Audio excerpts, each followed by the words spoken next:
上回说到，乌索普一行人遇到了莫利亚团队最棘手的干部幽灵公主佩罗娜。佩罗娜的消极精灵几乎秒杀草帽团，可谓无人可挡。然而，恶魔果实总会有弱点。佩罗娜遇到了本身就很消极的乌索普，瞬间懵了。消极幽灵对乌索普完全没用。佩罗娜摇摇头，简直我了个大操！二人展开对峙，乌索普不怕佩罗娜，怕的是他身后那一群僵尸。就算自己能收拾掉佩罗娜，自己也会被那些僵尸干掉的吧？佩罗娜平生只看过乌索普这么一个奇葩，难道他连一丁点活着的积极性都没有吗？世界上怎么可能有这种人？不，药效不够，一定是药力不够猛。佩罗娜双手抬起，用出了4倍的消极精灵，这下子让他连活着的勇气都给抹除，搞死他！4个幽灵同时穿透乌索普的身体，结果乌索普踉跄了几步，还是没事儿。佩罗娜的幽灵们却跪倒在地，连佩罗娜本人都被搞得失去了斗志，悲观不已。僵尸们连连称赞，自打恐怖的3鬼饭团成立以来，就没有一个登岛的人不被摧毁心智的。眼前的这个男人该不会是仙人吧？从苗木山来的？乌索普用弹弓撑住身体，不知道是太过劳累还是太过紧张，鼻子上渗出了汗水。他咬着牙说道：“再把所有的事情往坏处想，这件事上没有人可以超越本大爷。”僵尸们都惊了，居然对自己的无能这么自信。乌索普一边得意的大笑，一边悄悄的后退。僵尸们感觉有点不对劲儿，明明看起来那么自信，为什么身影越来越渺小了？不知道哪个不知趣的僵尸喊了一句：“擦，那小子想跑！”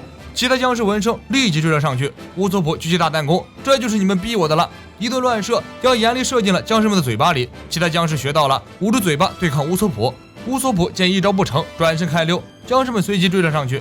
跑着跑着，乌索普又灵机一动，转身拉开弹弓，僵尸们立即捂紧嘴巴。乌索普向他们发射出胡椒粉，僵尸们被搞得喷嚏不止。乌索普在发射严厉，打僵尸们措手不及。乌索普打出火焰星，点燃了吊灯，吊灯砸下来，把僵尸们砸在里面。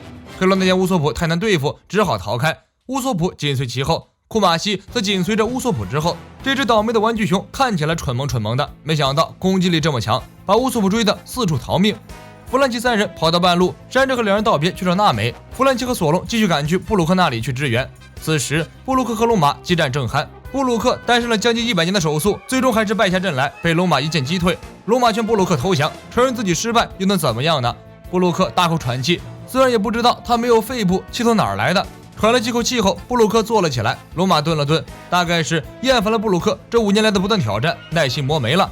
他决定在留着布鲁克一条命的情况下，让他失去作战能力，再也无法回来抢夺影子，简直像个僵尸一样难缠。就用我最擅长的剑尾斩砍断你几个地方吧！布鲁克怒气在胸中翻腾。剑尾斩，别逗了，你根本不配使用这个名字。我来自王国奇袭部队，所擅长的快斩招式叫做镇魂曲班多洛尔。快点，我的同伴们给他取名为比格3丁剑尾斩。就算你拥有了我的性格和招式，但是你忘记了人情和回忆，根本不配拥有这个名字。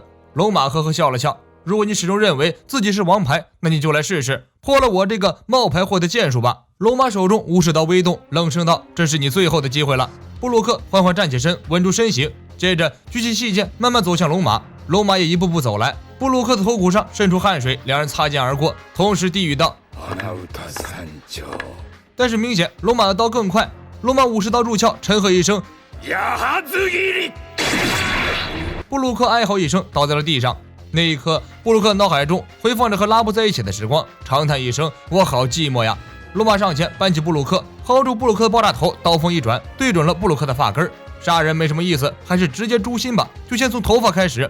这时，突然一阵剧烈震动，整个城堡几乎都要颠倒，龙马被震到一边，布鲁克的爆炸头保住了一命。弗兰奇和索隆迅速赶到，从布鲁克的五官里很难判断他是不是还活着，看瞳孔没有，看表情看不着，看面色也看不清。弗兰奇只能大喊大叫，问布鲁克有没有被打死。布鲁克张开大嘴，惊讶地说道：“为什么你们会来？”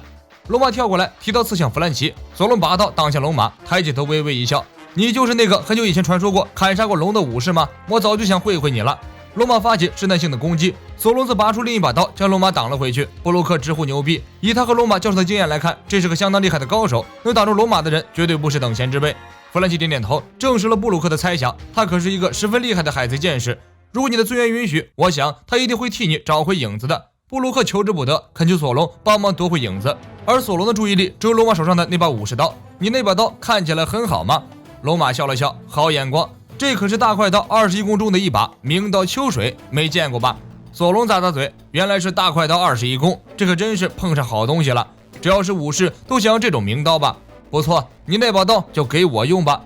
另一边，路飞甩掉霍古巴克，冲进了冷藏室，一路狂奔，来到了之前冰冻奥兹的地方。莫利亚正悠闲地坐在这里摸鱼，看到路飞找了过来，莫利亚丝毫不慌，悠闲地问道：“你小子来干嘛来了？”路飞看向莫利亚：“你刚刚竟敢捡下我的影子，把影子还给我，还有索隆山治的，统统还回来。”莫利亚挑了挑眉毛，个子不大，野心不小，你想怎么做呢？路飞戴上草帽，认真地说道：“我要揍飞你！”莫利亚笑了：“兄弟，你可真幽默，我先小为敬。不过，不管我是被揍扁还是被杀死，僵尸们只是失去领导者而已，影子是不会回去的。我的能力说到底不过是支配影子，要达成你的目的，方法是这样的：面对所有的僵尸，让作为支配者的我亲口命令他们回到主人的身上。”路飞问道：“就这么简单？”莫利亚笑道：“就这么简单。不过以你的实力，应该连碰我的机会都没有。”路飞可不信这个邪，一拳爆头，结果被莫利亚的影子拦了下来。莫利亚相当得意，以前我对自己的实力也相当自信，但是现在我明白了拥有优秀部下的重要，依靠优秀的部下，我就可以成为海贼王。路飞很生气，海贼王明明应该是我。莫利亚笑了笑，影子和本体都一个德行，不过很快影子就会忘掉本体所有的记忆，成为我优秀的部下，所有僵尸的下场只有服从。路飞跳起来，瞄准莫利亚，用出机枪乱打。莫利亚的影子变成了无数影子蝙蝠，挡下路飞的攻击后涌向路飞，在他身上乱咬，疼得路飞抱头鼠窜。而装着路飞影子的奥兹独自一个人在岛上到处溜达，各种玩耍，把岛上的僵尸们都追得四下乱跑。奥兹来到水边，用脚踩了一会儿水，似乎觉得不过瘾，活动了一下身子，索性直接跳进水里去玩。海里有盐分，对于奥兹这个体型来说，吃下一点没有关系，吃下去多了也一样会被净化掉。纳美这边，阿萨姆将娜美抓回了自己的地盘，让手下给娜美换上婚纱，即将进行结婚典礼。结婚典礼很快召开，一切去繁从简，省略了一些繁琐的仪式和新婚贺词，直接进入阿萨姆最喜欢的誓约之吻的环节。阿萨姆早已按耐不住，撅起30多个大嘴唇就吻了上去，结果笑得很不合时宜的震动起来，搞得阿萨姆怎么对也对不准，恼羞成怒，气得大骂。